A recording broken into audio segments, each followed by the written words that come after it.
Perkenalkan, nama saya Stephen P. Babo, saya dari Prodi Ilmu Kelautan. Di sini saya akan menjelaskan tentang tugas ketiga yang diberikan dari Bapak Miner Antonius Rumengan tentang polaritas, larutan, dan pengenceran.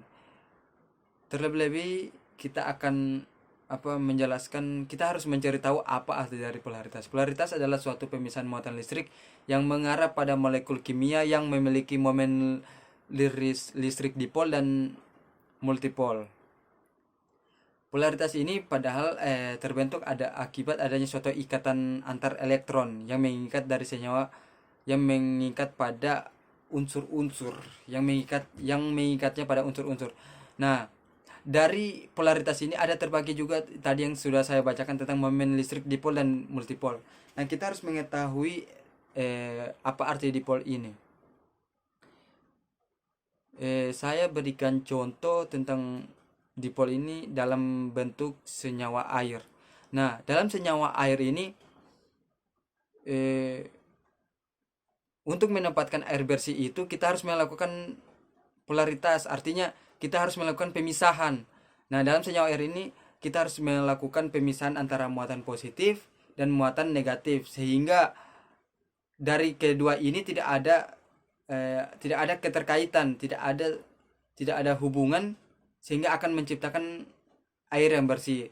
Kurang lebih begitu, kayaknya polaritas ini digunakan dalam depo-depo air minum kayaknya, sehingga air yang tadinya misalnya cuma dipasang, cuma air yang langsung disalurkan pipa, ketika adanya polaritas dalam depot, sehingga air yang sebenarnya belum kita bisa minum, kita sudah bisa minum. Artinya ada pemisahan antara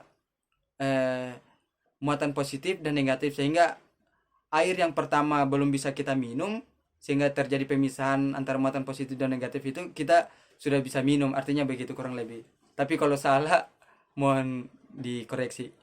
Yang kedua itu, bukan yang kedua, dari polaritas ini ada juga non polaritas. Nah, non polaritas ini terbentuk akibat suatu antar elektron pada unsur-unsur yang membentuknya. Nah, ini non polaritas ini kebalikan dari polaritas. Nah, polaritas ini adalah non polaritas ini eh, tidak dapat larut dalam air, sehingga situ yang saya bilang tadi tidak bisa kita mendapatkan air bersih. Artinya begitu. Karena tidak terdapat sisi yang bermuatan listrik, sehingga ketika kita contohkan dalam senyawa air, kita tidak bisa melakukan pemisahan antara muatan positif dan muatan negatif. Yang kedua itu adalah tentang larutan.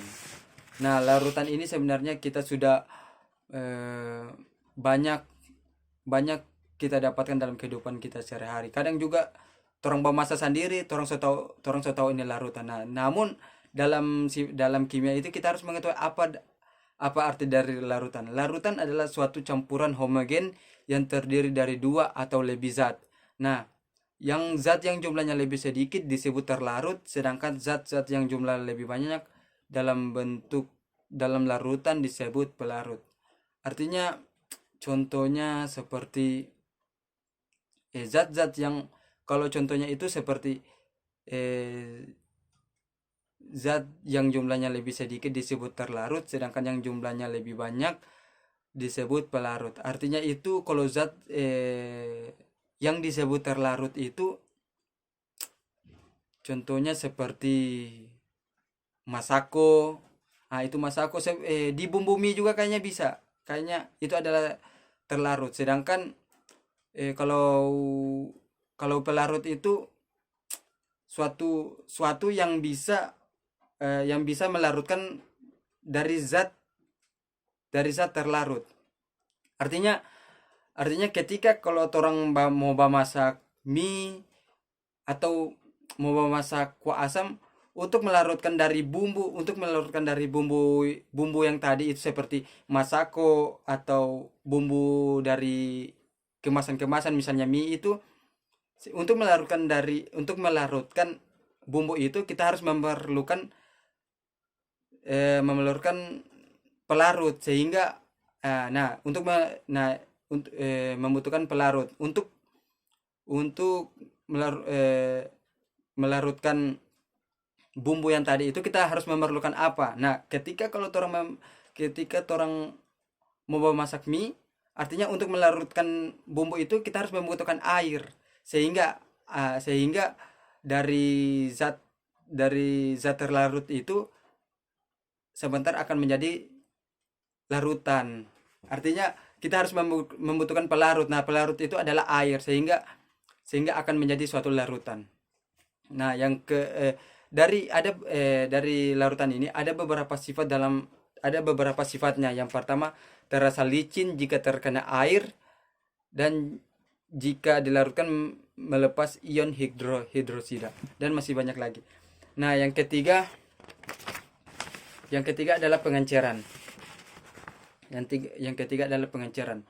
Pengenceran adalah proses penurunan konsentrasi zat terlarut dalam suatu larutan. Ini artinya lagi, kalau pengenceran lagi suatu apa namanya? Kalau dalam torang kehidupan sehari-hari, saya kasih contoh juga dalam kehidupan sehari-hari. Nah, itu yang tadi lagi, kalau saya masak mie, kalau torang masak mie lagi, kalau torang masak mie, misalnya apa namanya?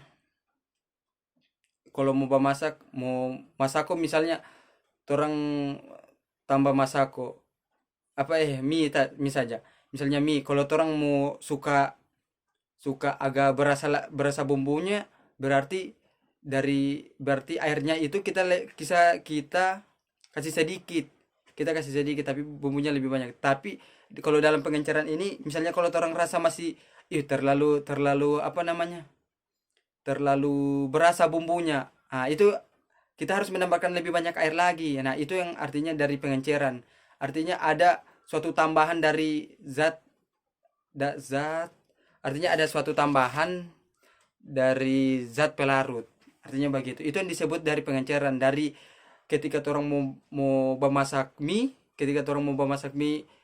tapi orang rasa kenapa bumbunya lebih lebih berasa. Maksudnya iya, bumbunya lebih berasa. Kalau begitu saya mau tambahkan air supaya supaya apa namanya, bumbunya itu tidak terlalu berasa, sehingga sehingga apa yang orang rasa itu bisa pas. Artinya begitu. Itu arti dari pengenceran. Menurut saya sih begitu. Cuma kurang lebih nanti saya mau tanya-tanya juga. Jadi begitu apa penjelasan saya. Sekian, selamat pagi, siang, atau malam.